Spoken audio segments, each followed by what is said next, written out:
Buffett and Munger, Unscripted. Welcome to Speed Reads. Build wealth through disciplined business analysis and deployment. Unlike the usual Wall Street jargon, their advice is refreshingly simple, built on fundamental truths about business, investing, and human nature. Buffett's wit and Munger's wisdom make for an unforgettable masterclass in clear thinking and long-term value creation. Whether they're dissecting market behavior, explaining why most investors overcomplicate things, or warning against common psychological pitfalls, their insights are both practical and timeless. Imagine sitting in a room with two of the greatest investors of all time, Warren Buffett and Charlie Munger, listening as they swap insights, crack jokes, and reveal the principles behind their extraordinary success. For over 3 decades, Berkshire Hathaway's annual meetings have offered exactly that, a rare, unscripted look into the minds of these legendary business thinkers. When Warren Buffett speaks about investing, he often returns to a fundamental truth. Successful investing stems from a deep understanding of businesses, not the stock market. At Berkshire Hathaway's annual meetings, this philosophy comes alive through stories and examples that showcase his approach and how it's created extraordinary wealth over decades. So, if you're ready to learn from two of the sharpest minds in investing, let's dive in. The investment mindset. This focus on studying simple, powerful business models naturally leads to what Buffett calls the time horizon. This concept shapes every investment decision in his philosophy. Think of it this way. The market behaves like a voting machine in the short term, swaying with daily opinions and emotions, but acts as a weighing machine in the long run, measuring true business value. This brings us to the cornerstone of intelligent investing, the circle of competence. You don't need to understand every business or industry, you just need to recognize what you already understand. Buffett illustrates this with a baseball analogy. You're not obligated to swing at every pitch. The key is waiting for opportunities within your circle of knowledge, where you can act with conviction. When Buffett first learned about Geico's insurance model in 1951, he spent hours understanding the business because it was simple enough to grasp, yet powerful enough to create lasting value. One such example that illustrates this principle is Buffett's 1972 acquisition of See's Candies. When evaluating the business, he didn't rely on complex financial models or market trends. Instead, he asked a simple yet profound question: whether a competitor with $100 million could successfully challenge See's position in California. The answer was no.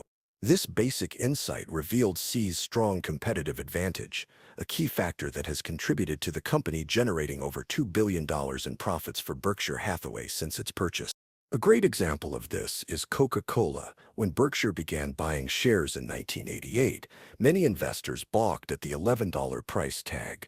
Buffett looked past the quarterly results and saw the company's enduring advantages and worldwide growth opportunities. By 2023, those shares multiplied more than 20 times, showing how patient ownership of excellent businesses compounds wealth over decades.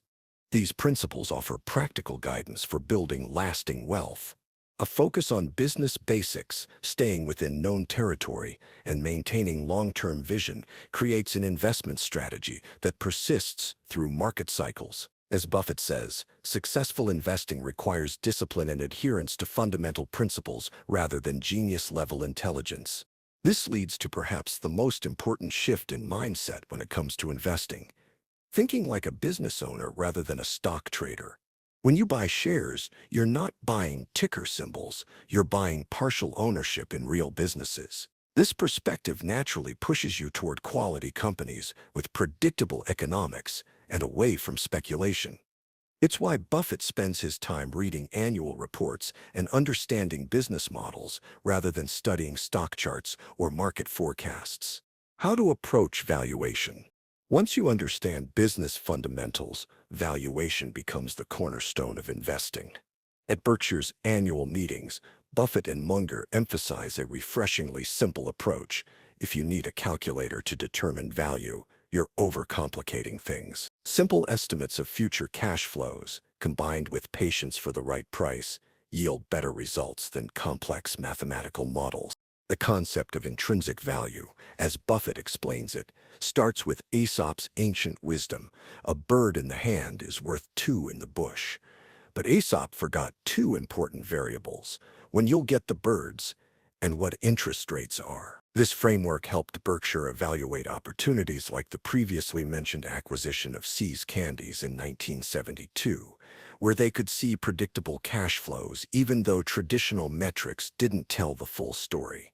But Buffett and Munger look beyond pure numbers when assessing investments.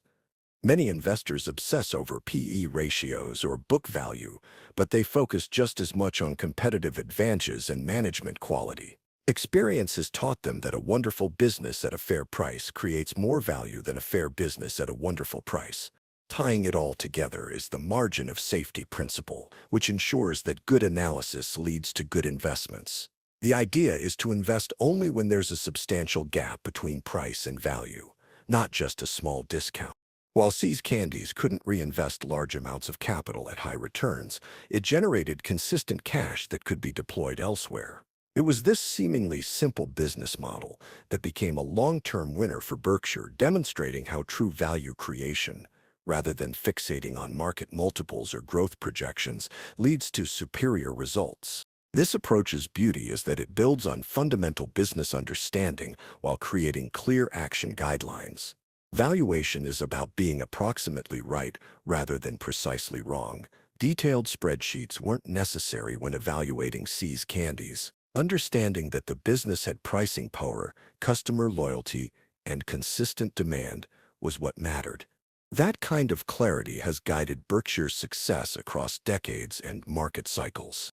Buffett illustrates this with a bridge analogy.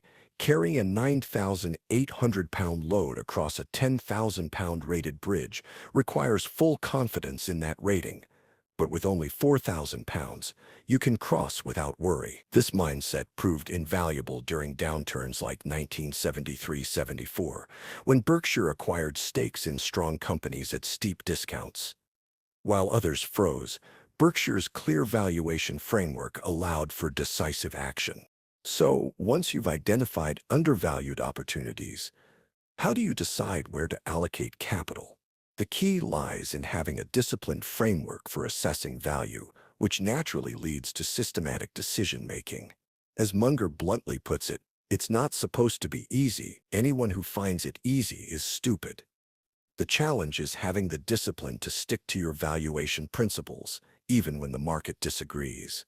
Get the what right, and the how much becomes clear.